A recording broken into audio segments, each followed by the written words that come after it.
From the headquarters of the Guild of Champions, this is the Becoming Thin podcast, and I am your host, Chris Terrell.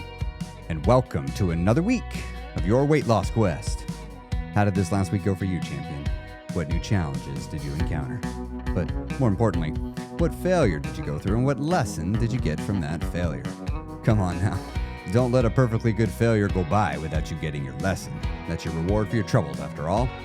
Now, if you're new here, I've lost 125 pounds myself after an entire adulthood of chronic yo-yo dieting. Up, down, up again. Before I finally got sick and tired of being sick and tired and fat, and made some permanent, meaningful, and actual changes to my real-life lifestyle, habits, routines, environment, community, and to my systems of belief. Because it's all 6 of those things that created the results of my life, and if I wanted to get new results, I was going to have to go change those 6 things. Like, actually change them. For realsies, on my actual life. Like my actual life was going to have to start looking differently because my body was connected to my life. And now I'm here each week. I want to help you make changes into your life. I want to help you make changes in your life. Now this episode, I've invited a guest. Somebody that has, you're going to meet somebody that's lost 95 pounds and didn't stop there. You know, it was a great conversation. You know, we talked. She told me a little bit about her history, and I'm really excited for you to listen to it. Talking about feeling stuck, exhausted, postpartum at one point, overwhelmed. Now she runs 100-mile ultramarathons after years and years. This isn't just a story about weight loss, though. It's about identity, shifting from running to losing weight to running because you just love your body and what it can do. Now, here's the thing. You might think this is an episode all about running. It is not. While the guest very clearly loves running, and I also love running, I want you to think of this as helping you get an insight into the mentalities that you can use to help you in your own life. We're going to talk about mom, guilt, carb fear, gaining a little weight back after you lose it, not panicking, and how endurance training can reshape not only the body, but also your mind, what's going on in your brain. We're going to talk about the pain cave and how you manage that, and how you meet yourself in the dark and choosing your attitude when it would be easier to quit. So I really want you to listen to this episode. I think you're going to find this to be really valuable. And if you happen to like running, well, then you're really going to like this. Hearing a couple of runners talk about why we love running for reasons that maybe you don't even always know. And it's these kinds of conversations that helped me on my weight loss journey. I was very fortunate to be surrounded by people that were very, very into the world of fitness, very into the world of taking care of themselves, because I could hear them talk about their belief systems, the way they viewed things, and it would be just so foreign to me. Remember, to get results you've never had before, you're going to have to do things you've never done before. And to do things you've never done before, you're going to have to think different thoughts, because no action occurs without a thought having preceded it. We got to change your thinking. Albert Einstein, smart guy that Einstein, said you cannot solve your problems with the same thinking you used when you created the problem. Well, you need to know other ways to think. And I'm telling you, right off the bat in the very beginning of the interview, we talk about she just hits us with a really great perspective shift on exercise. And then we dive into that. And I really want you to hear this. And maybe this will help you kind of reframe things a little bit differently. Now, before we jump into that, I'm also really excited to tell you about a project I've been working on for a while. I know many of you have been wanting to jumpstart your weight loss journey. And you're not on a GLP-1, you don't want to go into a GLP-1, and you don't really want to go on another miserable diet, but you're not really sure what to do. And I have been wanting to make a free weight loss program for years. And I have been waiting to do it until I decided like this is the path. I tested it with people. And since the beginning of the year, I have been working on recording my free weight loss course, and it finished this week, and it is live, and you can take part in it. It is completely free. And this is getting you the exact same steps that I started on the beginning of my weight loss journey. And I'm going to coach you through it. You're going to have stuff you can listen to every single day. I'm going to coach you morning and night. It's all audio based so that you can pop an earbud in and do it as you go throughout your day. And when you wrap up phase 1, it'll actually take you into phase 2, which is another 2 weeks. And it is completely free. This is a 3-week weight loss daily coaching program, completely free, made just for you, designed to kickstart you at ground zero. So if you're at the very beginning, or you're totally stuck and you're completely overwhelmed and you're wanting to break out of the diet mentality and you want to lose weight in a way you've never done it before, I want to invite you to take this free course. You can find a link to that in the show notes, or you can go to becomingthin.com. I've redone becomingthin.com. It is there just to give you this free program. So when you get signed in, it's gonna take you right to the course, and you can get in and start doing it. Now, I need to be transparent. If you're on a GLP-1, this course is not going to work for you because a GLP-1, it makes where you don't get hungry. And a major part of this program is it's setting the groundwork for teaching you how to manage and listen to your hunger, and which is a precursor to working on and dealing with your emotional eating. Now, if you've recently come off a GLP-1, or if you're thinking about coming off a GLP-1, this could be a good program for you to consider doing as well. Although I am working on something for those of you that are planning to come off of a GLP-1, or you've recently come off one. I've heard many people talk about it. And I'm hearing a lot of people that are due to insurance or due to cost or due to they just don't want to take it anymore. They're coming off of it and you're like, oh my gosh, this food noise is overwhelming. So I'm working on something for you. But if you're not on a GLP-1, this is the free program for you. Becomingthin.com. You just give me your name and email and it'll automatically drop you into the system and you're off to the races. And it is completely free. Did I say that it is free? It is completely free. I've been working on this for years. And I am so excited to finally get this into your hands. All right, now let's go ahead and transition over to the interview. Thanks for being a podcast listener, by the way. And I hope you find this interview to be interesting and enlightening. Remember, you don't have to be into running to be getting something out of this interview. Yes, it's two runners that just happen to really, really enjoy the act of running. But that's not what this is about. I want you to listen to the mindsets. I want you to listen to how we're talking about things and how can you transfer this into your world. And if you also happen to like running and have gotten into endurance running, well, by all means, listen to the running content. The running part's pretty great too. All right, let's go ahead and hop over to that interview now.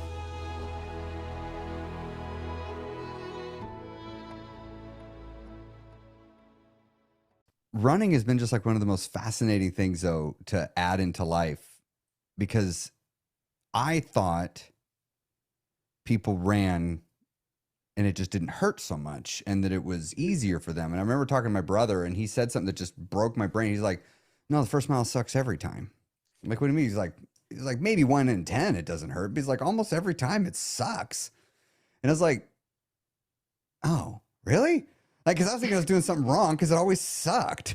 Yeah. And it's like, that, first I'm getting a runner's high. It's like, oh, this is why people run. This is awesome. Yes. Yeah. No, I remember I had already done a couple half marathons before. I'd never even had a runner's high. I had done 3 half marathons and had never felt a runner's high. And at that Really? You point, never? because I feel like I was running. I don't want to say that I was running for the wrong reasons, but I was I was doing it all wrong. I felt like I was just doing it Yeah. all wrong.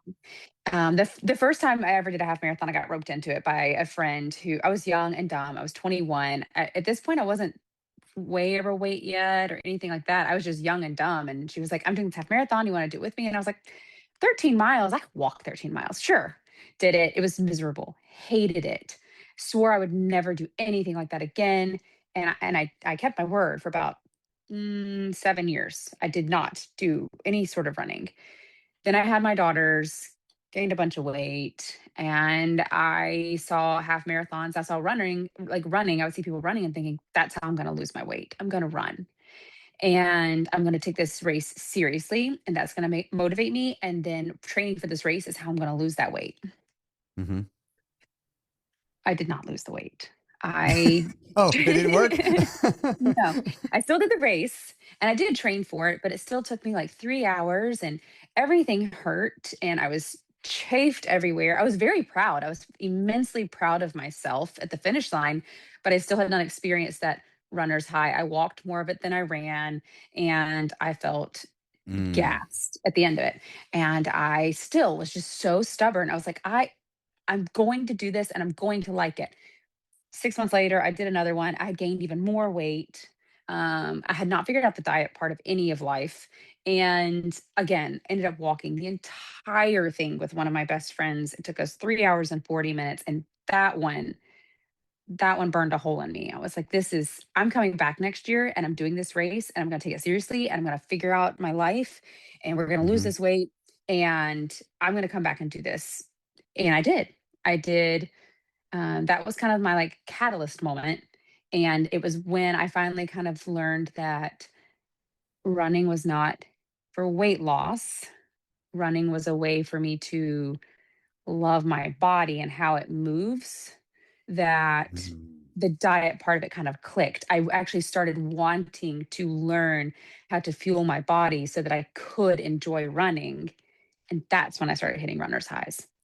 You just hit something so important. I coach a bunch of people like, and they see Hmm. me run, and I'm like, y'all, I didn't run till I was like done. I got Uh-huh. injured running because my body couldn't hold up to it. But Yeah. it's like running is not great for weight loss because if anything, it makes you Hmm. stupid hungry. Yep. And if you're not managing that, you're just gonna out eat it all. Yep. But it's like, don't. When I was exercising for weight loss, it sucked and I hated it. When I Yes. was exercising to make myself love my body, love life, to feel good, I just kept coming back. And Yeah. just like you said, I started putting the correlation. When I eat like crap, the working out doesn't work as well. And I'm doing the workout because I want to feel good. And so I just started tracing it back. Well, if I eat better, I feel better when I Yep. work out, which makes the workout more fun. And then it just became this amazing Yes. perpetual cycle. Yep, exactly. And once that clicked in my brain that I was like, I was determined that I wanted to feel good. I wanted to be one of those people that finished a half marathon and like felt good. Uh That's huh. when I was like, I got to get my act together. It was right at my 30th birthday, November 2018 is when I did that half marathon that I was just like, this is something's got to change. And it was So my that was 30th the birthday. terrible one. Oh, yeah. And then my 30th birthday, I remember literally blowing up birthday candles. It was like 3 weeks after that and thinking to myself, because I was the heaviest that I'd been, like, postpartum, my daughter was 2, like, "It's time." Thinking to myself that this next year, I'm making some serious changes. And I got through the holidays and literally January 29th, 2019, the my mom friends and I had, like, a craft night, and one of my mom friends, her husband was there and he had lost so much weight. He looked amazing. And I spent half the night not even paying attention to my friends. I was yapping with him, like, oh my gosh, Garrett, what have you been doing? Like, you look great. Because I knew that I wanted to change. I just wanted to know what diet was he doing? Like, what are you doing? Mm-hmm. And he was doing the keto diet. And I mean, I probably for 2 hours just picked his brain. I've never heard of this. How are you eating? What are you eating? The very next day I went home, cold turkey, cold Yeah. turkey, hit the ground running with the keto diet, having just learned about it 12 hours prior. And I stuck to it for 12 months straight. No cheat days. I calculated meticulously everything. I focused and I learned, and I did intermittent fasting. I learned about macros. I learned about calories. I learned about um, the proper ways to fuel and to help with like cravings, recipes that were, I could pretty much eat anything I wanted to because there's a recipe that existed that was a part of like it was like keto friendly. I did it for a year. I lost 95 pounds doing intermittent fasting and keto. I ran that half marathon that I said I was going to go back and do in Mm-hmm. November of 2019 after losing all the weight. I finished it in 2 hours and 30 minutes. Felt amazing. Had my runner's high moment. Um, that's when I saw the marathoners getting their medals and was like, huh, now I want that. Okay. So you started getting your sights set on the next thing. And then I was like, okay, but that required yet again another hard look at the way I was fueling my body. And Right. and Because keto running like that, I was curious about that. Like that, yes. And carbs I are your know friend that at people that distance. exactly. And I know people do it. I know people go out there and they run these crazy ultra distances, fat adapted. I know that's not me. That's not me. I started training for a marathon and I couldn't get past the 13-mile mark without just feeling miserable. So I had to again learn how to eat well and balance my diet and eat carbs again. I had to relearn because I'll be honest, that year of losing weight, I didn't take any sort of medications or supplements or have any surgeries or anything like that, but I still hacked the system. I mean, keto is still in a way, it's a diet hack and Hmm. it was not for me a sustainable life-changing hack. Like I Yeah, knew. you can't. That's gonna be hard to do for 10 years through Correct, at all least different for me, sorts of and I know things. there's Yeah. people who do it, but that's I knew going into it that this was not how I could eat forever. So I really had Well, to and I know people learn. that do it too, but they always seem like they're more the exception to the rule. Exactly. So I had to relearn about like, okay, carbs are actually okay. You're not going to eat a bagel and gain 50 pounds. It's really okay. It's So you really okay. had. So I've talked to a lot of people that that lost their weight with keto, and then they want to kind of, hey, how do I keep this off? But they have, I call it just carb fear, right? They're Yes. scared to eat carbs Hmm. again. So it sounds like Yes. you had that Oh yeah, I carb did. fear. I did. I was so afraid to literally it was like the longer you did keto, the easier it got to do keto because I'm not going to touch a carb. I'm scared of it. So it wasn't a temptation anymore. It literally was just like, no, I don't. I'm allergic. I don't eat those. Hmm. Hmm. um, but when I started training for my first marathon, I did. I had to teach myself how to again eat an actual balanced diet, and Yeah. that like carbs are not the enemy. I did end up gaining about 18 of those pounds back once I started eating carbs again. And I introduced strength training after my first marathon because, again, So you I had like, undoubtedly added some muscle then. I did. I definitely did. Because for the first year that I was losing weight, I was just focused on the number going down and being able to run. I was still so novice to all of this. I didn't know the link between like strength training and nutrition and like that it would actually make my running better. I had to learn all of this the hard way. Yeah. Yeah. um, I started eating carbs. I started doing strength training because I had terrible IT band problems. And it was like the more I ate carbs and the more I strength trained, the faster my running got. Even though I had gained about 15 to 18 pounds, my running was faster and stronger. And ultimately, that was always my goal was to feel good moving. And that helped me be okay with a little bit of that weight gain and then seeing the muscles and seeing, oh, it really healed my entire relationship with food. So if I could go back, I'm curious. So just Yeah. a little bit more about like when you began, because you're talking about like you heal this relationship with food, and it sounds like you're even talking about like healing that relationship as you relate to your body. Because when you're talking about Mhm. gaining a few pounds back, right? What was your relationship with food and your body like before? When you're like 29, right? Now I know you said you had Yeah. several. How many kids did you have? I have a total of 4 kids. I had I one when see. I was very, very young. I was a teenager, Okay. um, and I was a little overweight, and then I had my 3 daughters literally back to back to back in the span of, like, 6 years. I had 3 more Okay. babies, Hmm. and so and I was a very large pregnant woman. I would eat, gain weight, my babies were big, and then I just could not lose the weight between getting pregnant again. And then I kept thinking after I had my youngest one, okay, now the weight's gonna come off because I'm not having any more babies. And it just wouldn't. It wouldn't come off. She was 2 years old and I was looking in the mirror at 200, almost 240 pounds, which was heavier than the day I had her. Hmm. I was definitely depressed. Definitely. Um, I did not have portion control at all. I had no understanding of portions whatsoever. Not a clue. I feel like and a lot of moms probably feel the same way. You're kind of in a survival mode when they're that little. And so you don't Hmm. really pay attention to what you're eating or when you're eating. You just kind of eat when they eat. You're eating their leftovers here and there. You're snacking on the go as you're going to and from the grocery store and the schools and all that. So you're not really paying attention to what you're eating. You're just eating. Yeah. If I may ask, Hmm. I always like to ask mothers that kind of the weight got away from them when they were having kids, and then Hmm. later they kind of learned a lot and corrected things. Because I've noticed there are some mothers that like they will gain weight with their first couple of kids, and then they handle it very different on their last couple of Hmm. kids, right? So I'm Hmm. just curious, sort of that trail of breadcrumbs, if you don't mind leaving behind for the other women coming behind you. What advice would you give your younger self with everything you know now? Like if you could go back, recognizing it is survival mode, but like Hmm. what are some things you could have done that might have helped? Even if That's such a it was great nothing more than question. just slow it down. Yeah, I definitely feel like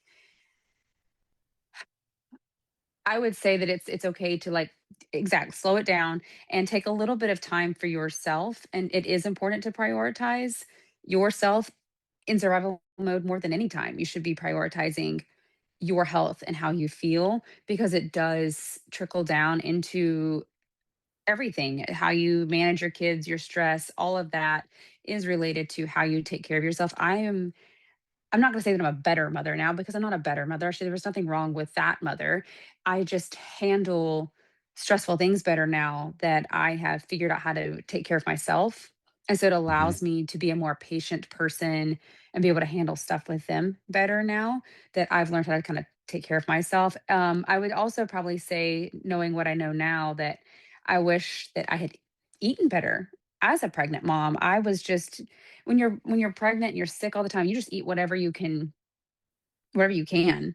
And I did not move my body a whole lot because I didn't understand that exercise while pregnant is okay. I was just all I wanted to do was sleep and rest and eat. There's just so much about overall well-being that when I was Hmm. 23, 24, 25, 26, and in survival mode, I just didn't understand. I literally was just truly in survival mode, just trying to get through the day and definitely working through depression because of just being in constant fight or flight mode. Um, I wish I could go back and just hit pause and like, listen, go. It's not going to end the world if you just go for a 30-minute walk today. Just go for a walk. Hmm. Things like that, I feel like would have made a difference.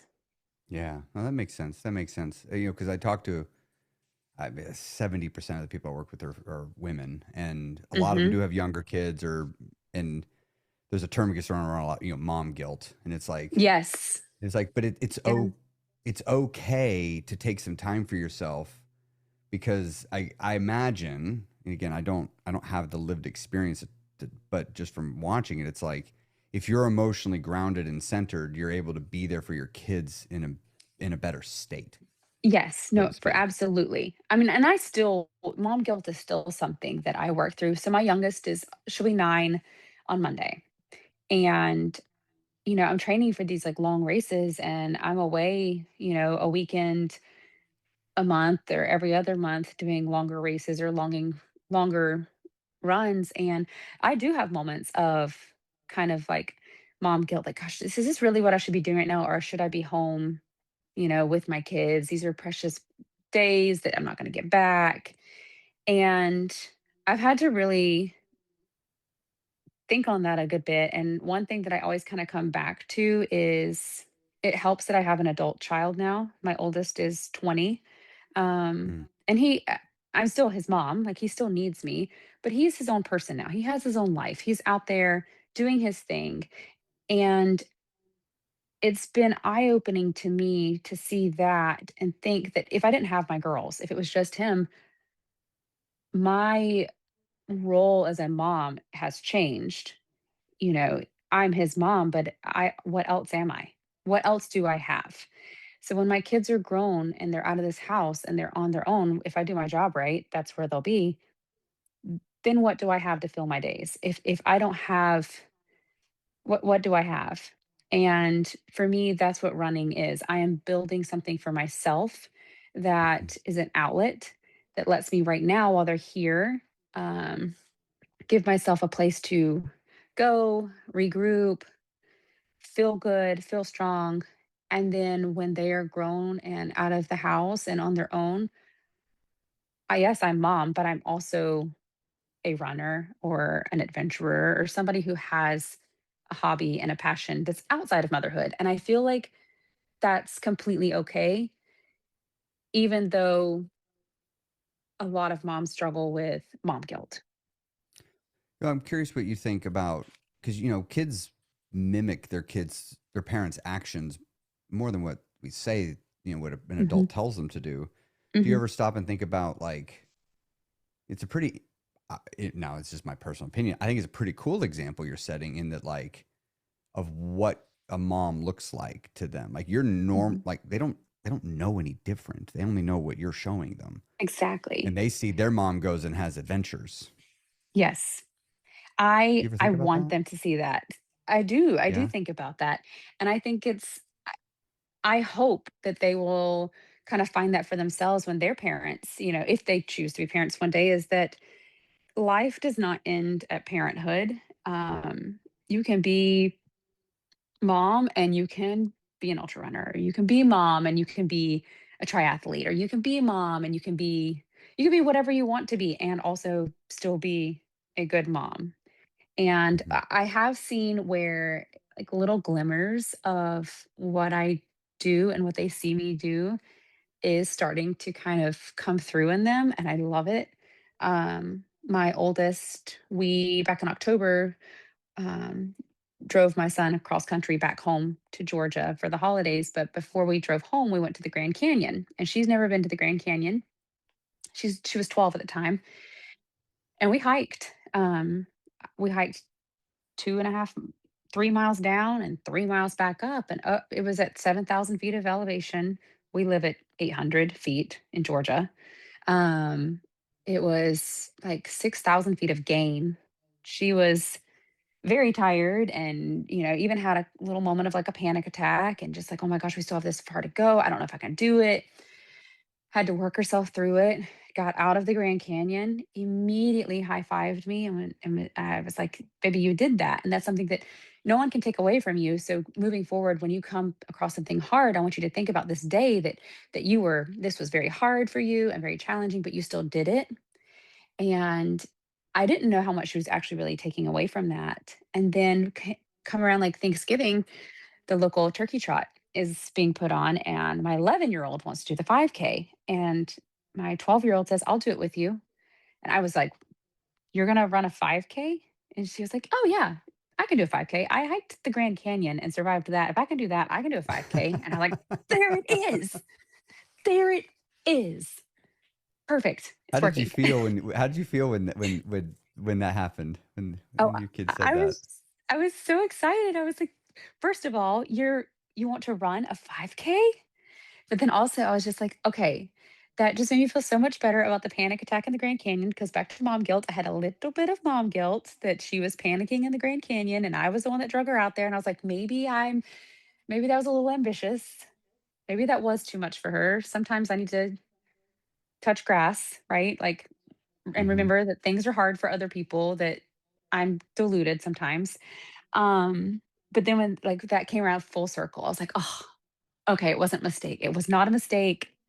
She learns from it. Like she still holds on to it. She really does. So you really kinda created a core memory there. Yeah. Yeah. So it's interesting. I'm just thinking as you're describing this, you were describing yourself like when you were younger with no knowledge of any of this stuff. Do you ever Mhm. think about like that you're kind of breaking that pattern with your kids? I really hope I am. I really do because when I was growing up, my mom, she's still around, but she did not have the best health. I'm the oldest of 10. So when I was little, it was always my mom was pregnant or had just had a baby. My mom was not very active. My mom did not have good eating habits. She didn't teach us good eating habits. Um, and then when she was in her 30s, she got diagnosed with lupus. And so she had a lot. My mom's just always had Mm, not great health. And I was the oldest. So I didn't really have anybody in my immediate life that I looked to that was super active or fit, other than I had an aunt and an uncle that were a PE coach and she was a runner. That was it. That was my only touchstone to the world of running at all. Um, but everybody else that I surrounded myself with as a child, no one was active or running, or it wasn't a thing. And I remember when I was 18, my mom was young when she had me too, but she was 35, 36. And I remember looking at her thinking, God, 36 is I'm halfway there. I am gonna be falling apart soon. Like, that is so old. Gosh. And then when I hit 36, I I was 36 when I ran my 100 miler. And wow. it yeah, and that was really eye-opening to me that like, okay, no, this is my kids are seeing something completely different. They're not seeing I thought 30s was you're that's it. Like, you're falling apart. It's game over. And my kids are seeing, oh, mom's not home this weekend. Why? Oh, because she's training for her 100-mile race. Mm. So, yeah. How old are you now, if I may ask? Can I get a sense of time? 37. I'm 37. Oh, okay. So it's just a little bit ago. So wow, but you Yeah. really come along. You really that's a big change in the cycle there. Yeah, that's cool. I mean, you're right, Yes. and you're not going to know exactly how it impacts the kids because they're still their own people, and they'll grow up. They'll Right. do what they're going to do. But like, They may yeah, be you're talking giving them about a me to their point of therapist one reference. day. My crazy mom ran 100-mile races. Who knows? I heard, the thing I've realized, like we always pass on some things despite our best efforts, plus a little bit extra special just for each kid, Yeah. just like every parent did for us too. But it's like, but ultimately, like, I mean, yeah, that's a pretty cool example that you're setting. And then they got to watch you, like, for lack of a better way to describe it, put your body back together after sacrificing your health for them for Yeah. several years. Yes. They've like watched me completely 180, completely who I was back in 2018 to who I am now, physically, mentally, emotionally. It's just not the same person. Yeah. So when you think, so you've lost weight, you've kept it off, you've gotten to running and everything, but, and you've done like with nutrition. Mhm. Do you think about like maintaining weight loss now? Is that a thing that's like ever present in your mind, or is it just sort of vanished into the background because and you just live your life and it just happens? Like, how do you No. think of that now? I wish I could say that I don't think about it, but I think I think anybody who's had to struggle with weight loss, it is just a part of who we are now. At least that's been my experience. It's I don't mine think as about it. well. I don't think about it nearly as much as I used to, but there is still that thought. It's just back there. That just, you know, if you don't work at this, that's you're gonna be right back there. If you don't pay attention, if you don't stay on your game, if you have too many lazy days, too many slack off days, you're going to be right back there. Even though I'm real enough to know I did not get to that point in my life because of 2 rest days or 20 rest days or 500 rest days did not get me there. I know that, but there's a part of me that's like I worked so hard to be here and this is where I wanted to be so badly that I do still think about, like, what if it just all goes away one day? Um, Yeah. I don't I it has gotten so much better because of ultra running. I still am so much focused on how I feel and fuel for these runs that it's not about weight loss anymore. It's not even really all that much about weight maintenance anymore. But I weigh myself like once a week, once every other week, just to kind of gauge where I'm at. Um, I do try to pay attention to what I'm eating on the days that I'm not active. If I'm not active and I'm not running, I still am very cautious about, you know, portions. I'm still, I don't just go and binge out on the foods that I used to love eating, like pizzas. I don't limit anything. I eat what I want, but I'm more cautious about like how much of it I eat, except for race days. When it comes to race days, the day before a race day, the day of a race day, and the day after a race day, it's whatever I want. Anything's fair All game. bets are off. All Yeah. bets are Well, off. you're going to use it. Yeah. Yeah. Um, Whatever you're going to eat, it's still not enough. Like you're going to yes. have to eat more on the run. Yeah. But I will say the further away I get from that year where I lost all the weight and that was the epicenter of it all, the Hmm. easier it is getting to feel as though I'm not really maintaining anymore. This is just how I live now. This is just how I eat and how I live. So you don't feel like you're perpetually dieting. No, I definitely don't feel like that. I don't track, I don't log, I don't weigh food anymore. No, I don't feel like I'm perpetually dieting. I just feel like I am aware of like, you know, I don't go out to eat and have a big pasta dinner tonight, and then tomorrow night, if I were to go out to eat, I'm not gonna eat a big pasta dinner again. I'm like, "You know what? Probably should do the salad tonight." It's just kind of like how I live now. It's More just about balance, it sounds that's like. the word. Mhm. Hmm. Yeah. Well, and I think for me too, because I've with the maintenance, and because I think about it a lot, and I think it's something that's for me. I started thinking about it when I was losing weight, and I'm glad I did. But and I think most people would benefit from thinking about it. Like, how are you going to maintain this on the other side? Like, Mhm. because like I mean, I don't know how you feel about it. I mean, like, not a lot of people are able to do keto for a year and Yeah. just stick with it that long. Like, that is definitely not like, it's not surprising that you found yourself into the endurance world because you clearly you got that endurance mentality within you. Yeah. Yeah. Um, but you were able to do it. But like, even with that, like, you still had to pivot Mhm. in some way.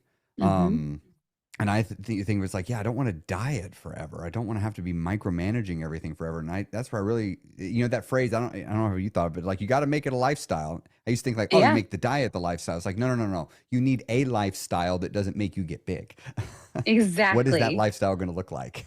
Yep. Yeah.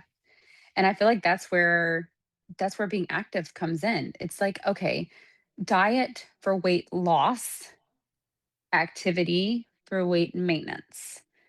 Oh, Like, well said. Yeah. yeah. So there's no way I was going to lose the weight running alone. It just wasn't going to happen. Keto helped me I, do that. I've seen exercise really isn't that important for weight loss. Like, you could No, just it's not it's really exercise. not. Yeah. Yeah, but for it is the difference between maintaining and not. I've seen Yes. like Oh yeah, for sure. 100% is the difference. And like in the wintertime, I know this about myself now because I've been doing this now for 6 years. I know that in the months of October, November, December, my weight is going to go up 10 pounds. It is. Mm, I'm not running as much. And even when I am running as much, it's not hot. So I'm not sweating. I just don't burn as many. You just don't. You don't burn the same amount of calories. And then on top of not burning the same amount of calories, it's Halloween, then it's Thanksgiving, then it's Christmas, then it's New Year's, then it's banquets, then it's feasts, and it's just sweet treats hmm. everywhere. You're just surrounded by just really good rich foods, and I like to eat.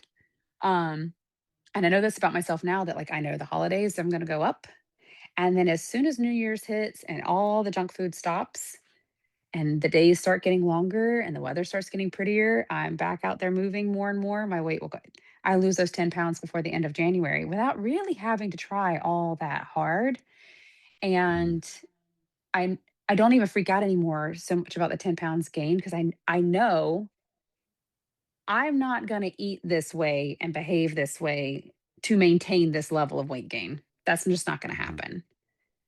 And then it comes back off. Something I've uh, thought about. I'm curious what you think. Um, when I was struggling with weight all the time, and all my friends were, and everybody knew, I was always looking at my body in terms of days and weeks. Mhm. What's the scale doing every day? What's this doing this day Mhm. this week, right? And I started noticing as I started getting more and more into the world of fitness and started hanging out with more people that were kind of always thin and in shape. I started noticing they don't talk in terms of days and weeks. They talk in terms of months and half years. Mhm. Um, in seasons and kind of like what you were Mhm. saying and like these patterns and these cycles and uh do you feel that that's been the case for you? Like, did you used to think about this more on a smaller scale, days and weeks, and Oh, now because the way yes. you're describing, you're now talking about like there's a much bigger routine and pattern here that Yes. you're aware of. Yes. So when I first started this, for sure, I was living day to day. When I started keto, like one of the things that like kept me locked in on it, I'm a nurse. I'm obsessed with trends and numbers. Like that's what we love. Nurses love a trend. We love numbers and Yes, so y'all for me, do.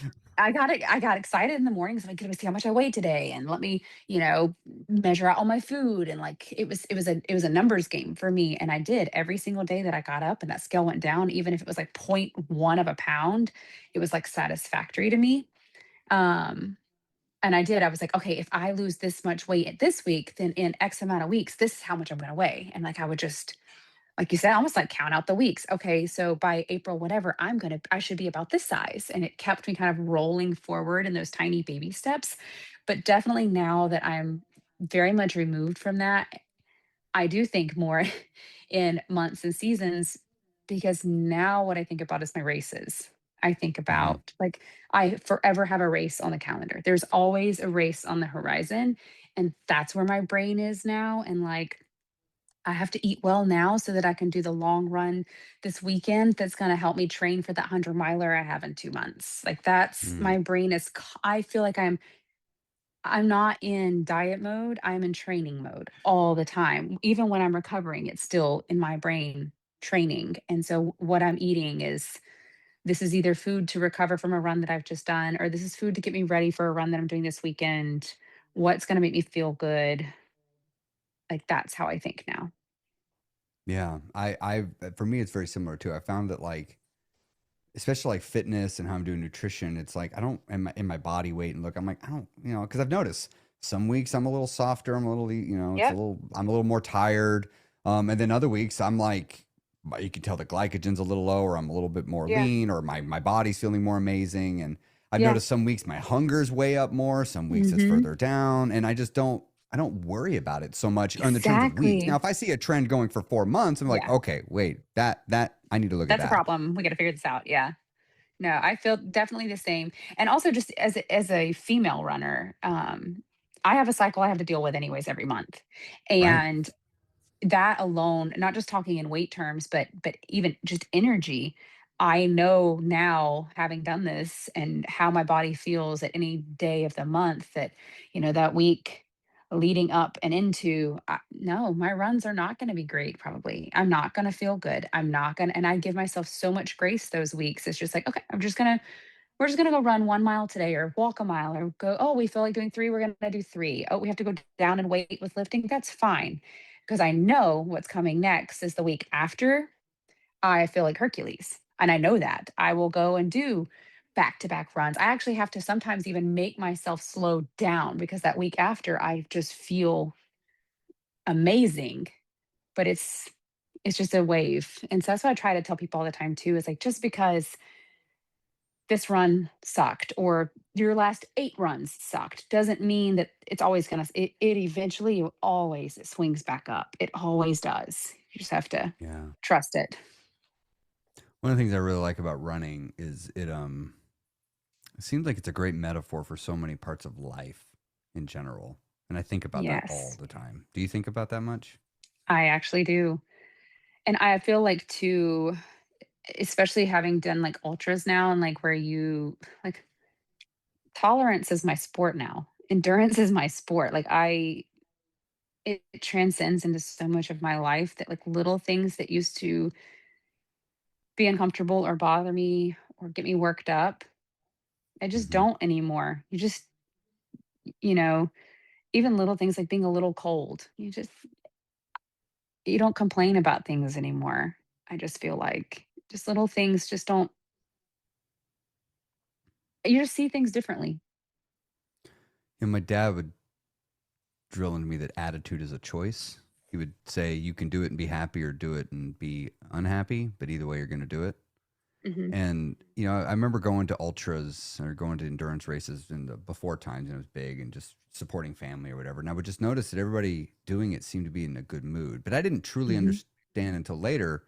And then when I started getting into running, realizing like, oh, these people are miserable.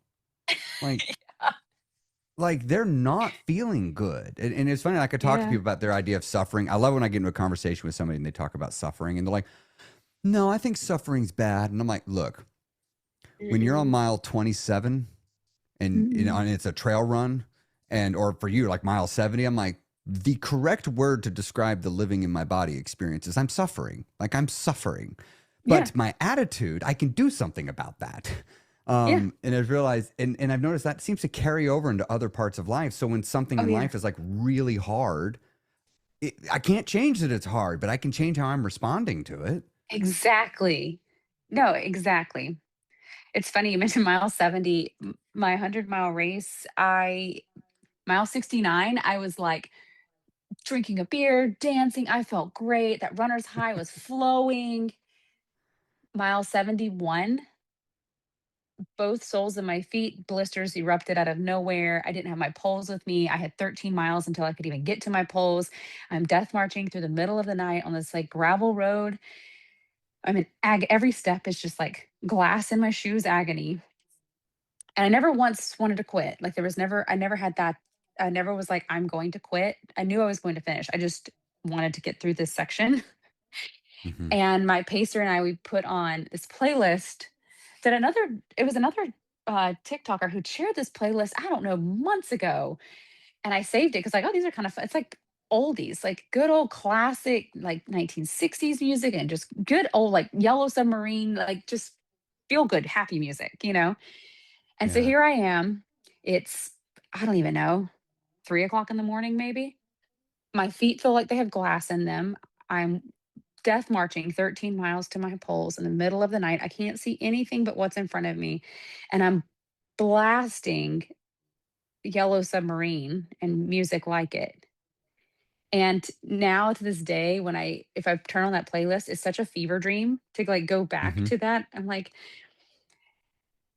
I used those like really happy music and the upbeat songs to like dissociate from what was happening, from the suffering. And it's like what you're, it's in line with like choosing to, I can choose to suffer and be in this moment, or I can choose to acknowledge, yes, this sucks, but still I'm going to keep going and find something that.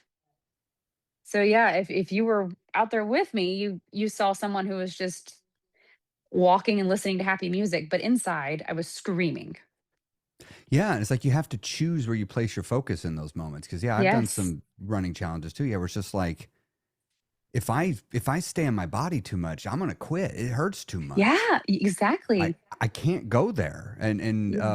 the pain cave, right? You know the pain cave. Yeah. So Yeah. when you're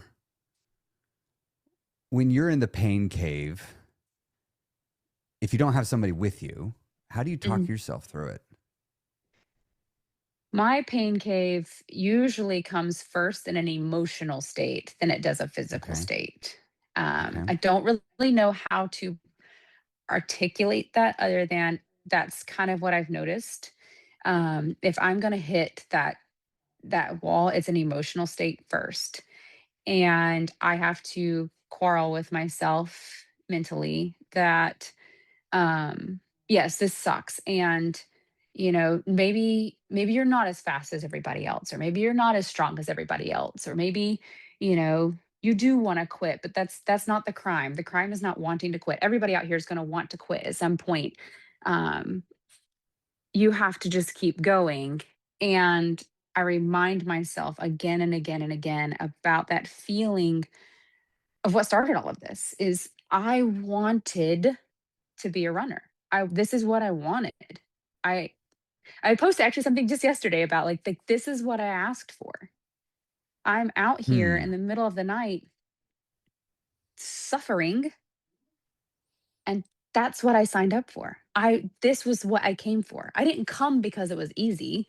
I didn't sign up for this race because it was going to be a cakewalk and I wasn't going to have a dark moment and I was going to do it beautifully without any pain or any suffering. That's not what we do this for.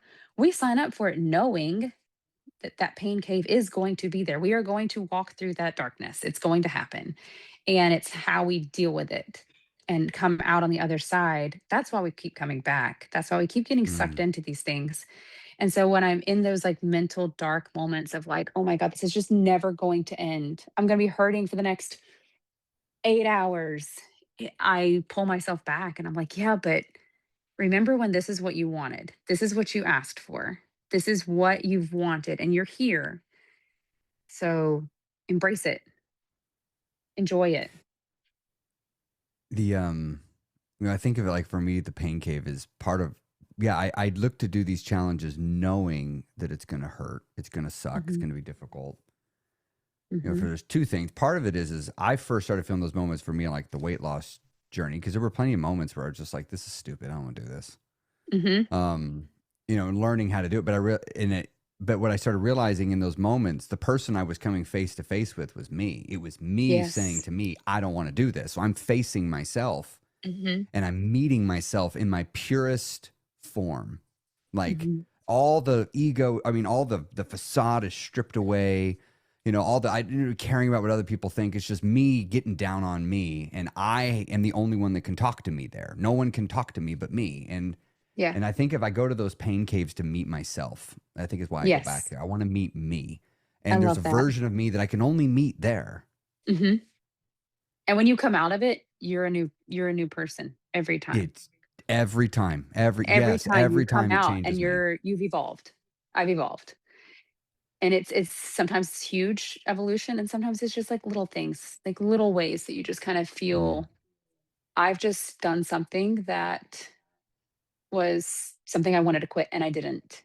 And you carry that with you that like and it even goes all the way back. We all know that most ultra runners or we all have there's something. Everybody's got a story. There's a reason we're there. Whether we even know it or not, There's a even the most reason. well-adjusted people who run ultras are not as well-adjusted as we think we are. Working through Um, something. we all have something. And that's like that whole meeting yourself there. Sometimes the version that I'm meeting there is me at 240 pounds. Sometimes the me that I'm meeting there is the, teenage mom. Sometimes the me that I'm meeting there is versions of me from my childhood that, you know, we won't go into all of that, but there's stories that get us to where we are.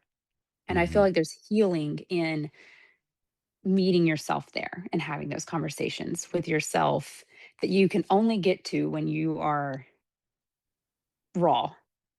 Yeah. And so for Yeah. You me, have I to feel like strip coming away. You out have to strip on away the the other act. side, it's yes, you do. You have to. It's not about who on social media saw that you posted that you're going to run this race, and so now you have to run this race because you said you're going to. No one cares. No one cares.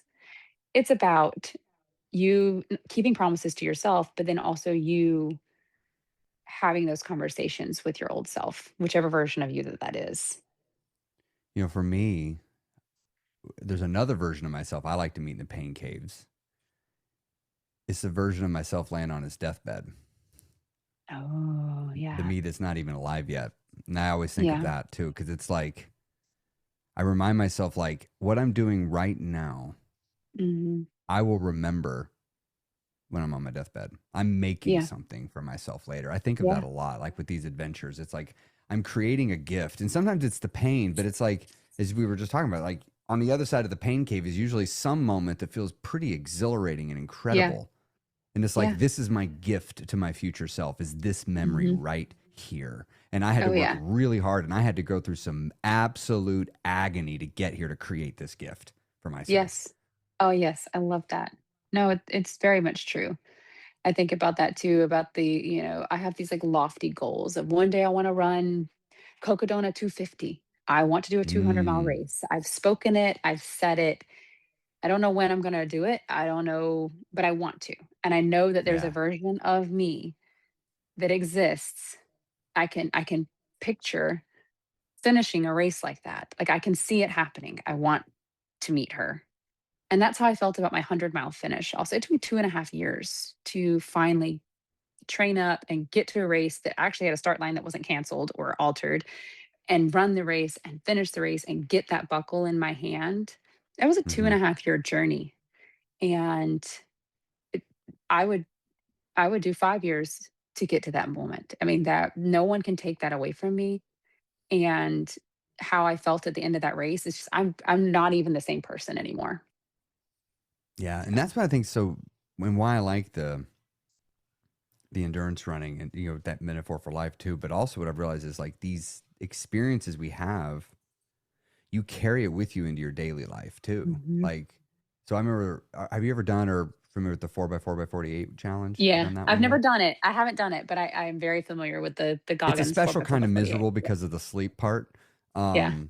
Because you're always going to sleep. And so you're coming out of recovery mode. But so Yeah. it's just like, I remember when I was done with it and I just sit and I was like, I have just completely recalibrated the word hard. Yeah. Like things that I used Yeah. to be like, this is hard. I'm like, no, I can't call that hard. Or I'm like, I'm tired. I'm like, no, you don't know tired. And it's just like, I hurt. Like, no, that doesn't hurt. I know hurt. Do you ever find Uh-huh. like for you, like some of these more intense things, it affects the rest of your life in this way? It like resets the meter. Yes. Yeah, I mean, even think about like when I ran my first marathon, I mean, all I could do was talk, "Oh my god, I just ran a marathon." I took like 3 weeks off of running when I ran my first marathon. 3 weeks. I couldn't wear Hmm. shoes for a week. Like it was everything. And now a marathon I could run a marathon tomorrow for fun. I mean, like it's you You're know, like my brother. I He can do that too. I I ran 36 miles this weekend and the next day I was like, okay, now what are we doing today? Like it doesn't even 36 miles used to be like, what? No, okay, it's 36 miles. That's good. I mean, it's tough. It's a tough challenge. It's a tough day in the woods, but and not just running really, just in general, like um being tired for work. Like I used to think I only get sometimes I only get 4 hours of sleep between shifts. And that used to be like, oh my God, how am I going to survive on only 4 hours of sleep? I can't say that and then also go and run for 30 hours straight. So I Right. can't, So it you almost I know, meant so does it make it where you're able to show up better as a nurse because you can shift your yes, mindset into a better place I definitely even feel though that it's way. hard. It's hard. But again, like you said, sometimes it's like, yeah, but it's not that hard. And but Right. that's constantly I keep moving the goalpost of like what is hard. Sometimes it's not a good thing. True, but Sometimes at the thing, I think sometimes though, when we're doing something hard recreationally, when now it's like I look at it sometimes like training because sometimes life gets real, and it's like yeah. you got to do a really hard thing, and when you realize it's like okay, I can do it, I can make it way harder by being miserable in my mind and having a terrible Yeah. attitude, Mhm. or I can do this hard thing that is actually hard but I can make the mental state a lot better for me. I can make it better for people around Mhm. me because Mhm. that's really the only part I can control sometimes. Yeah. Well, I mean, an example of that even is just a couple weeks ago, our work here, okay, in Georgia, we're not set up for ice and snow. We're just not. So the second that they Same even here. call for ice or snow, they shut the world down. But I'm a healthcare worker. I don't get to stay home. If it's my turn to work, I got to show up to work, period. Mhm. And our hospital, they call it a code white. They call it a code white, which means you have to show up for your shift, even if that means you show up 12 hours early before the weather hits and hang out until it's time to work. You have to come. I'm looking at my schedule. I've already worked the MLK holiday. I'm exhausted. I've already worked my 36 hours this week. I've got 36 hours right after it.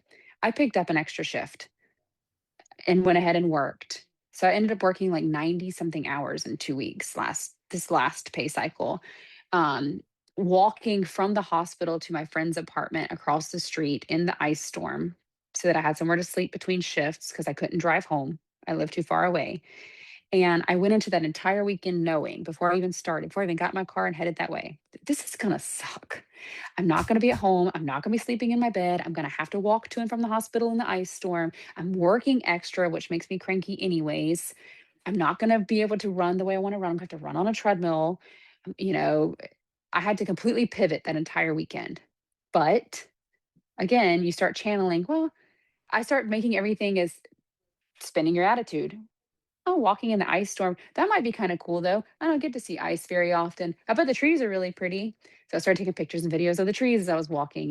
Oh, running on the treadmill. I don't really like running on the treadmill, but it's a good opportunity to do some speed work. So I'll just do that. Mhm. And then I started, it just changes your whole attitude. If you start looking at things that are hard and a challenge as, yeah, it's going to be hard and it's going to suck, but just like a hard race, we'll just push through it.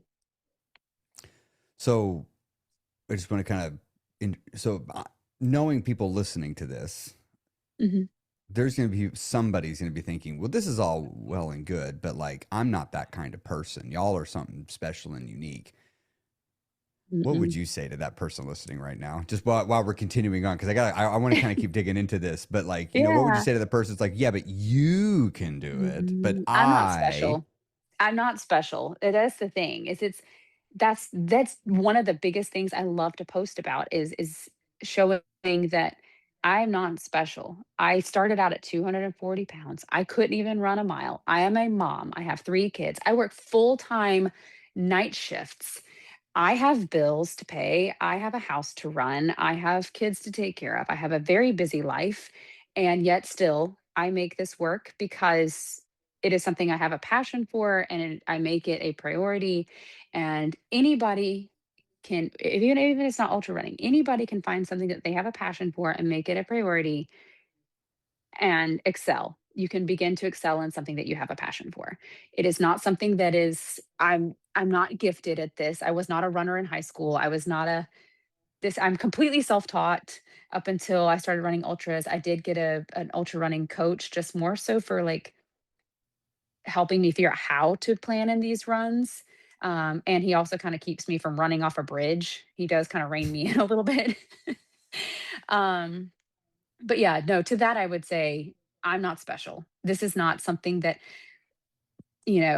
I didn't walk into this just gifted and having all this free time and money and my health and everything right out the gate. No, this is something I had to work for. And anybody, and I believe this, anybody can do it if it's what they really want. And I would say that they would also probably have to be willing to put in the allow time to work for them because like you You didn't just have to be wake up and be patient. this person. Yes. I've been at this now for 7 years. Like it took me 6 years to get to the 100-mile mark. It took me, like, I've been consistently at this now for 7 years. Well, and and kind of like what you were talking about with that, like I think that hospital story with the snowstorms a really important one because like that's an endurance thing.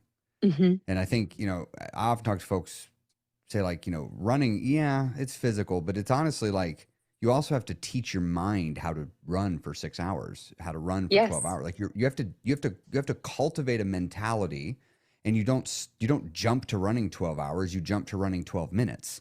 Yes. Um and then 13 and then 14. I mean, it is like, and then, oh, now I did 30 minutes and now I can do an Hmm. hour and now that's not a Hmm. problem. Now I can do 2 hours. And so like for you, cultivating this mindset, um, what do you say to yourself, not just in running, but like in life when you're feeling that tired, I want to quit, this is hard. Like how do you mentioned earlier a phrase like I give myself grace. Like what does that look like inside your head? I feel like it's a push and a pull. Um, when I say that I give myself grace, I look at everything as kind of a whole picture. Okay, I'm tired today. Why am I tired today? Am I tired today because I just feel lazy? Am I tired today because I'm emotionally overwhelmed by something? Am I tired today because I just worked the last 3 nights and so I'm physically just tapped out? And then when I can start figuring out, okay, why am I feeling this way? If it is because I'm tired from work, then I'm like, you know what? Then we're just going to chill today. We're going to take a slow walk today. We're going to take it easy today because my body is telling me I'm tired and it has a reason to be tired. If I look at myself and I'm like, why am I tired today? Oh, well, the weather's been kind of crummy the last 4 days, 5 days. I haven't seen the sun in 5 days. And it's like, okay, so you're not really tired, you're depressed. What fixes your depression? Let's get up. Let's get outside. Okay, you don't want to run 3 miles today. You don't have to run 3 miles today, but you need to get your shoes on and get outside. Get outside. And then usually on those days, I start walking and I'm like, oh, you know what? A 3 mile run sounds pretty good right now. And I will run 3 miles. But by giving myself grace, it's more of just being honest with myself and having conversations with myself on like the days that I don't feel like doing it and figuring out, okay, but why don't you want to do it today? What's the hang up? And if I need to take a day off, if today is the day that, you know what, I really just do want to rot in bed today. Okay, that's fine. Take your day today, but tomorrow you're going to get up and you're going to go out there. So it sounds like what I was even hearing you saying there, part of it is if you're feeling overwhelmed, you just Mhm. start off by allowing yourself to do less, but you don't say it's okay to do nothing. Correct. I try really hard not to let myself do nothing unless it's like I do try to take at least one rest day a week where and even then, the That way I sounds cope, prescriptive, not so much reactive. yes, I have to take my rest day. It's my, like, we have to take a rest day, but I I've cope seen your with posts my about them. I took I me and hate them. my friends in my ultra thing. I shared that post. Because I got one of my friends who she does not. I think she thinks she does not believe in rest days. And I hate them. I'm team rest day here. So, No, but yeah, if I I get it. didn't Yeah, some people have they if I hate didn't have them. a running coach, if I did not have a running coach, I would never take a rest day. I know I wouldn't, but I know they're important. They are They important. are. They are. They are, and I hate to even say it because I hate when I take a rest day and then the next day I go run and the run feels really strong. I'm like, it really worked. Man, it really worked. But I have gotten better about like the rest days. I try to find little things that like still make me feel like I'm doing self-care, but it's not physical. So like maybe it's I choose to do my rest day on night 3 of work where I'm already tired and I probably shouldn't push it anyways because now I'm operating on 4 hours of sleep between shifts for 3 days in a row. Okay, you know what? Instead of a shower before work, we're gonna take a bubble bath. We're just gonna sit in the top, read our book, and have like still those 30 minutes to myself, but it does not require me getting my heart rate up and running. It doesn't, I'm doing my time, but I'm doing it in a way that I enjoy it. Yeah. So, Yeah. It the rest was interesting because for a while I was very against taking the rest days, because it was, mhm. I would always have this like, you're not doing enough. You need to do more. You need to do more. Because I Yeah. was afraid of that, like doing nothing thing. And Mhm. that's when I had to start realizing it's like one day of rest is not a trend. Right. And if Yes. I am supposed to go do some big workout today, but I stayed up late tonight last night because I was dealing with something and I'm feeling a little under the weather. And honestly, all I got in me is a 2 mile walk. All right, well then that's what I'm going to do. That's all I got in me. Like but I'm not going to sit on Exactly. the couch and do nothing. And I think the other thing that's really helped me though, I'd be curious to know how you approach it, of really separating, I could be mentally tired, emotionally tired, or Mhm. physically tired. But just because Mhm. I'm one tired, it doesn't mean I can't do the others. Do you run Yes. into that yourself? I definitely do. And more often than not, it's that's kind of goes back to what I was saying about like why do I not want to move today? Is it because I'm physically tired because I worked 3 nights? Or is it because like again the weather really affects me? If it's been gloomy for like 4 or 5 days outside, I just get to where my mood is down. I don't feel like that's more of the like mental tired, emotional tired aspect of it all. And a lot of times I know that if it's emotional or mental, if I can just move, then I will feel better, even if it's like light movement. Like, okay, no, I don't feel like running 7 miles in the rain today. I'm not going to run 7 miles in the rain today, but I am going to go for a walk, 1 mile. Like, just move your body. Because I do feel like movement is medicine. I really, and that's one of the things that I struggle with about taking rest days is my brain, my mental um, well-being is so used to moving as a way to just make me feel good that when I take rest days, I almost feel like I didn't take my medicine for the day. I didn't take my medicine today. Is kind of how I feel. No, I feel similarly. Like if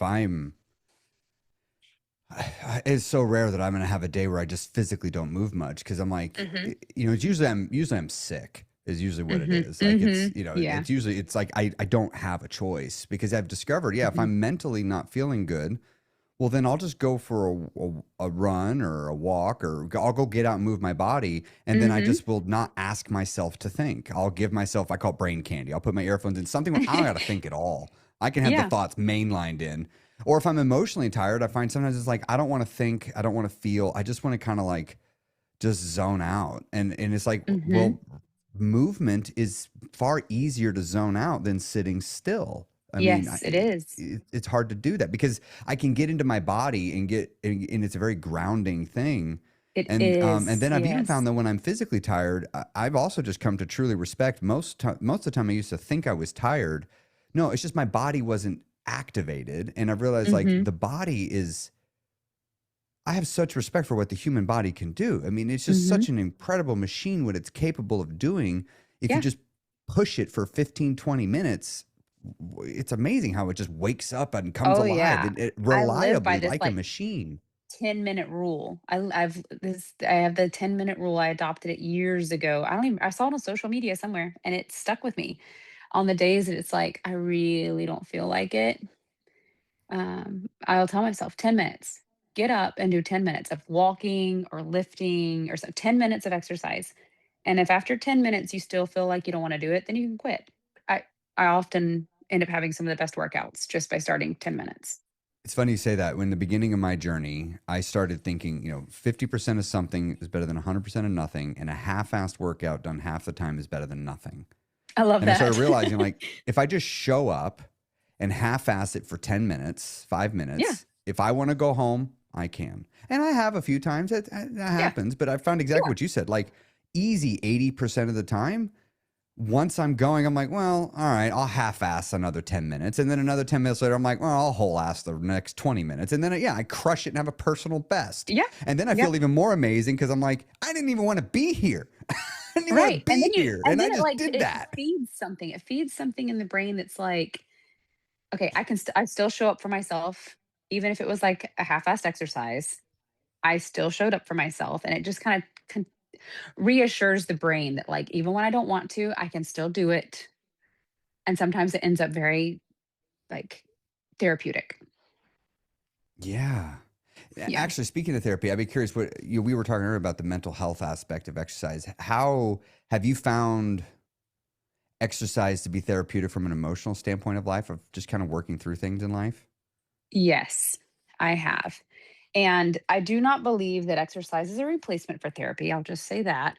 But I do feel Agreed. like Agreed. I do feel there have been so many times that, and then sometimes it's on a race when you're in the pain cave, and sometimes it's really that 5-mile run you didn't want to do after work, and you run it and you feel amazing and everything's clicking and you're just like, "Oh my goodness, I love that this is what I love to do." And just all the feel good hormones are flowing, and things that were bothering me just don't just melt away. And I've also used it to work through, I've had my job is not always happy. There are moments in my job that are very sad. And there are times that I will come home from work and just going for a run, you know, as someone who has a job where I do, unfortunately, I see death.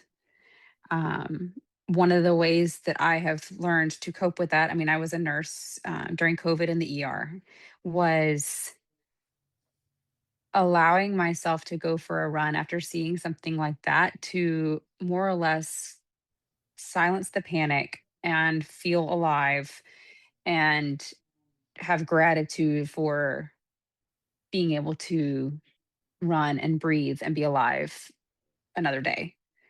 And that's one way that I definitely use running as therapy is just a reminder to me that I am alive after I've Yeah. had a really bad shift.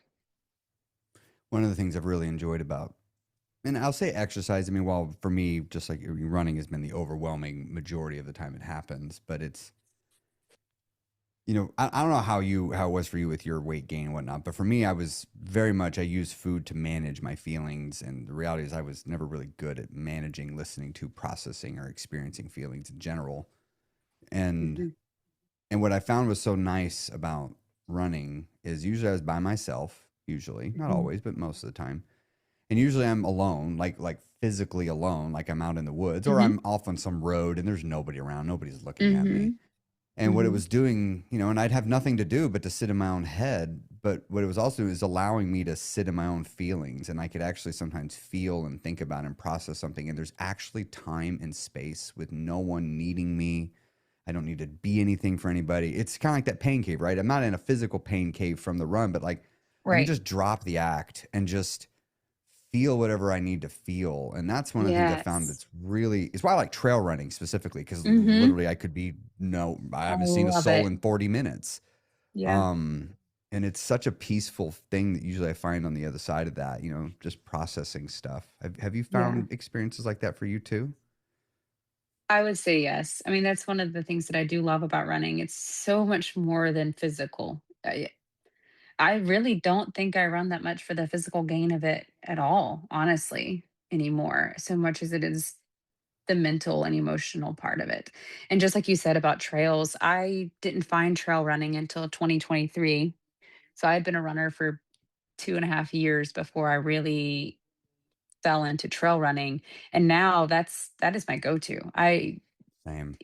And I don't care so much about my pace on a lot of these runs when I just don't. I don't That's why I care. run the trails. I don't Views care and about snacks. if my watch will buzz and I'll be like, "Oh, yeah, you just ran a 18-minute mile." Okay, perfect. That means 18 minutes that I just enjoyed being out here. Yep, I'm gonna stop and look at the birds, and I'm gonna stop and listen to the creek, and it is so grounding to be So out there. grounding.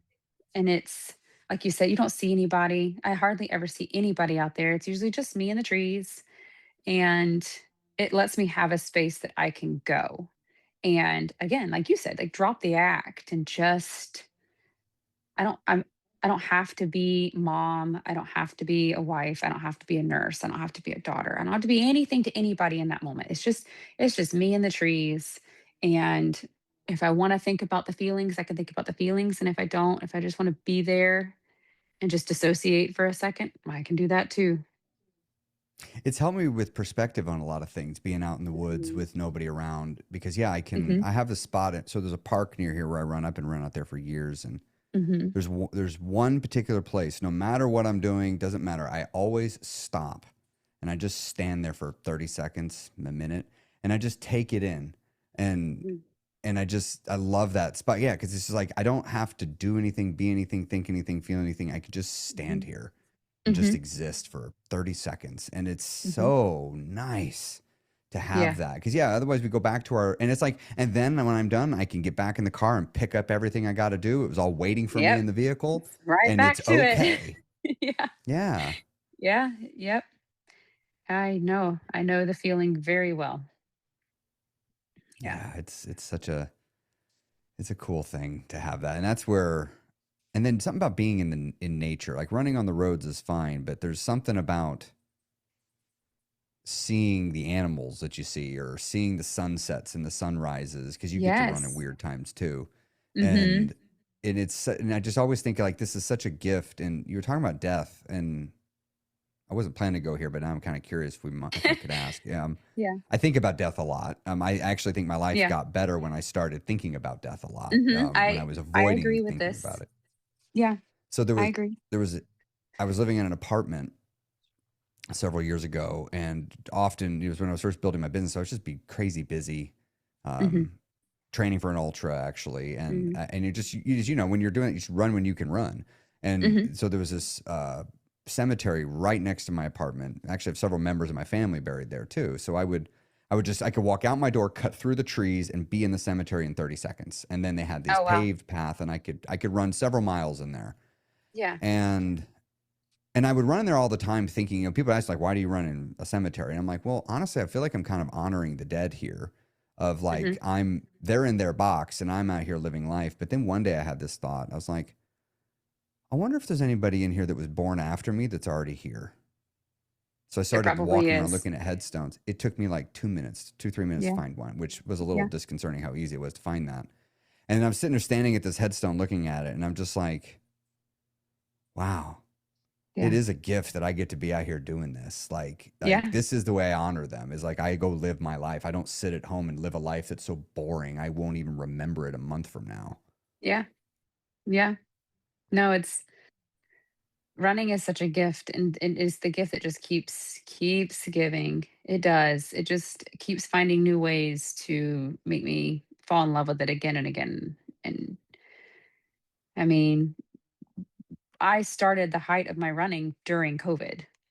I mean, that's when I really my running took off was during COVID when the world was shut down and I'm going to and from the ER 3 times a week in the middle of this pandemic, and I'm seeing things, and it was I actually used to call it my litmus paper. That's I would come home and I would go for a run, and I was like, "I have to go for a run today because this is my litmus paper. I know that so long as I can run, I can breathe, and if I can breathe, then I'm not Mm, sick. I'm not sick."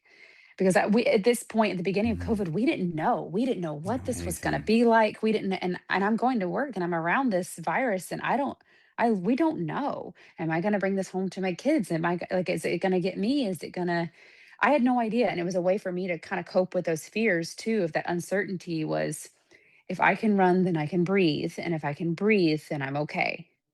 And like I remember that was when my running really started to take off was I wanted to run.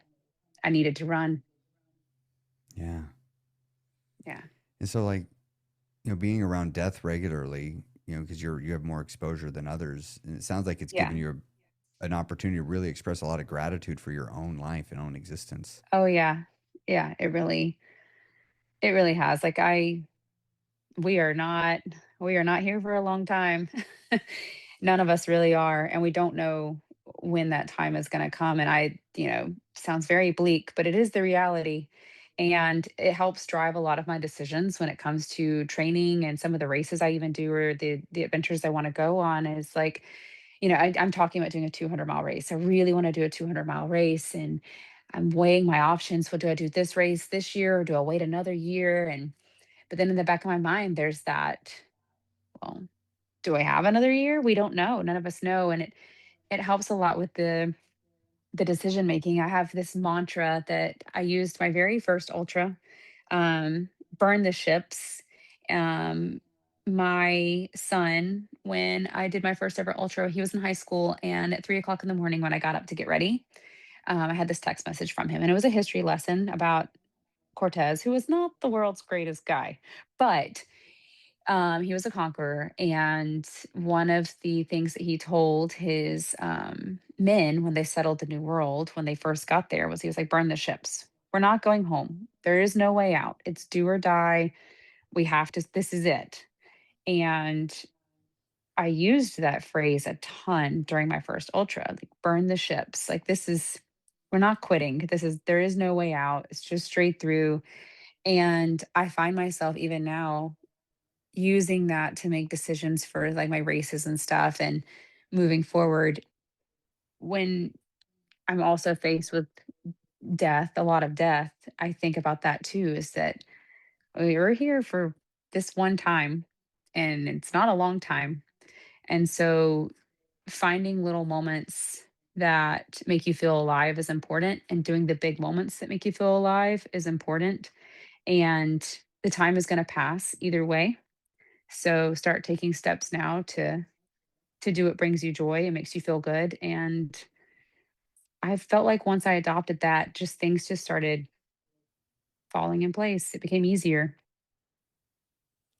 So The we were saying earlier about like running as a metaphor for life and stuff. I think of it as like the end of the run of the race is like it's over, like it's done. yeah, yeah, And when I'm on the race, I know every time I do a long run, I'm going to go through the entire gamut of my emotions, from pleasant to just blah, yeah, and everything in between. But I just, what I like about it, and I just think of it like, again, kind of transferring that to regular life. It's like when I'm doing good, is being so grateful for it, of being like, and recognizing like this good feeling is going to end. Like I know it. hmm. It's not an Oh if, yeah, it's a when. And I don't yep, get to know when. It could be in 2 seconds, it could be in 2 minutes or 5 minutes, but I'm going to yeah, feel like crap. oh yeah, And then the same thing, when I get into just the dumps, I just get into just where, yeah, everything hurts. And the last mile or the last quarter mile feels like I've been running for 2 hours. And yeah, I'm just like, this is gonna end. This is gonna pass, and it's okay, and I can just be here. And then I think like in regular life too, it's like, yeah, it's just like I could bring that with me into everything else. Like when there's a beautiful moment happening, it's like I can just be here and enjoy it because it is going to pass. It is going to be over, and I want to enjoy it while it's here. And I feel like endurance yeah. running has really helped me have a greater appreciation for the moment, the small, beautiful moments in life. I agree. There is nothing like endurance running. There just isn't.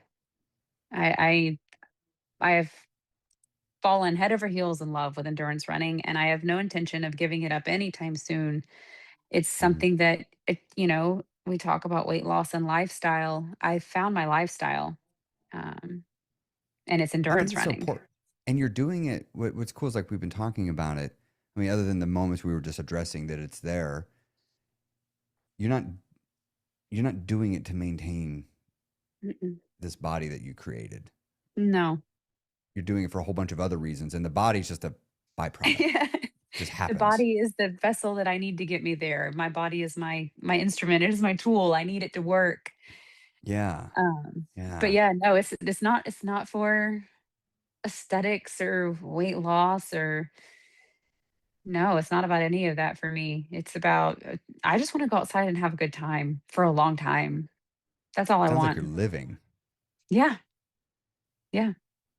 It's what I Yeah, wanted and I to was looking, do. and your social media is just plastered with all these cool memories and moments. What I Yeah. like about your social media is you find, and you were talking about earlier about like you're posting something about each run, but it's like because there's something fun about every single thing, and it's like you try to find some fun moment, angle, twist, thought, Yeah. twist. And I think as a watcher of it, it's infectious as somebody that does it because it resonates with my own sense of it. It's like because I Yeah. know every single time I go for a run, there's gonna be one moment where I'm like, Mhm. this is why I'm out here. It's for this moment. Yep. And so And all then the others were for this one. you start finding things too that like to keep my runs for like no, my running doesn't get boring for me. It's not boring. It's not mundane.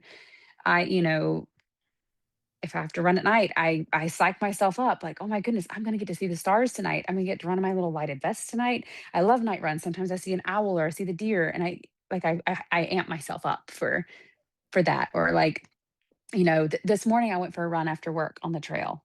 And the entire night, I knew throughout my entire shift, I'm going to have to drive home. It's cold. I'm going to have to change clothes. I'm going to go for a run after work when all I wanted to do was go to bed. But then I started thinking about, like, oh my goodness, though, I'm going to get to see, like, I'm going to get to hear the morning birds and the sun's going to be out. And I never get to run on the trail at this time of day. Nobody's going to be out there. And I made myself like excited, and it was something to look forward to. And I feel like that's also something that when you're new to running or in running, I feel like people get bored with it. And I think it's important to like not let it get boring, to like find little ways. And that's why my post or my little side quest is what I call them, is it's just a way for me to keep it fun for myself. Yeah. Well, but like it's again, it's that focus, right? Like you could be doing something hard, but you can determine your attitude by what you focus on. It's Exactly. like, Yeah.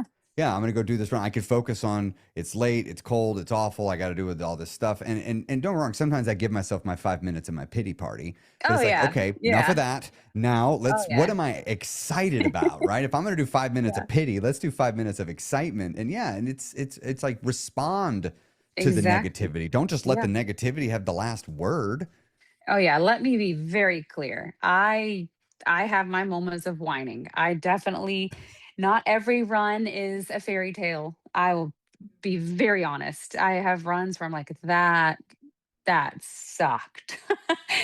Oh But I yeah. still just try to have those moments of like, but this is what I asked for. Even the Hmm. mundane run, this is what I wanted. So you But just, that yeah, turn, that doing that mental turn, that's what yes, changes a person, I think. That's the yeah, transformative stuff right there. yep, yep. Well, I think it's a good spot to wrap up. All right. How can people find you if they want to find more of your stuff? I'm on TikTok, I'm on Instagram, I'm on Facebook. All three platforms is Run.this.life, or Lindsay, Linz. People say Linz, people say Lindsay. My name is Lindsay. No one can ever spell it right, so I dropped the part that was confusing. So it's just Linz. Okay. With a blue butterfly. That's me. I've always had the blue butterfly. Yeah, and I'm posting an obnoxious amount every day. So can't Yep, miss an me. active feed, and it's very entertaining. I mean, it's her stuff is anybody listening, especially if you like running.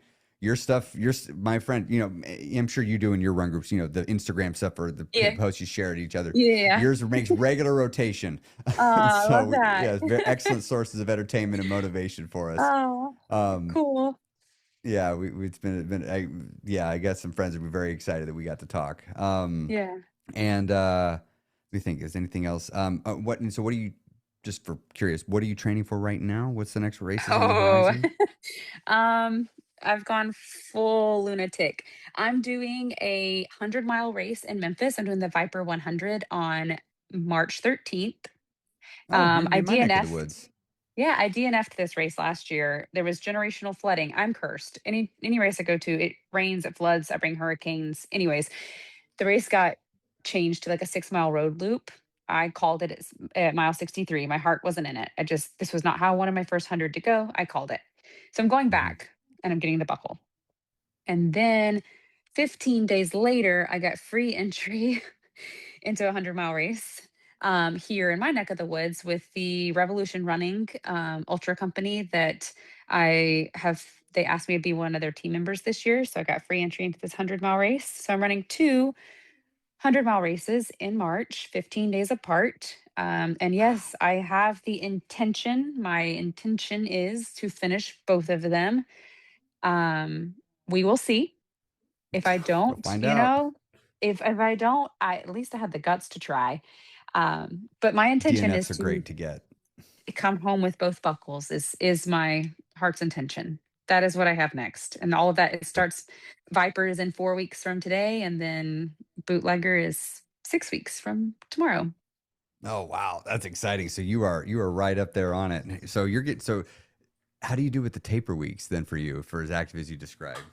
I'm not a good taperer. My coach hates You me said during something taper tells me you weeks. do not enjoy the taper at I d all. I don't. I'm one of those, it's like, this is how I recover too. I posted a video about this one where I'm like, "Okay, I can walk. I can't run yet. It's recovering. I'm walking 9 miles. So I'm gonna taper. I'm gonna take it easy. I'm not gonna run, but I'll probably walk a half marathon. It's fine. Fine. It's fine. That's a rest. That It's counts. fine." I mean, well, relatively It's not speaking, running. yes. It's It's not not running. running. All right. Let me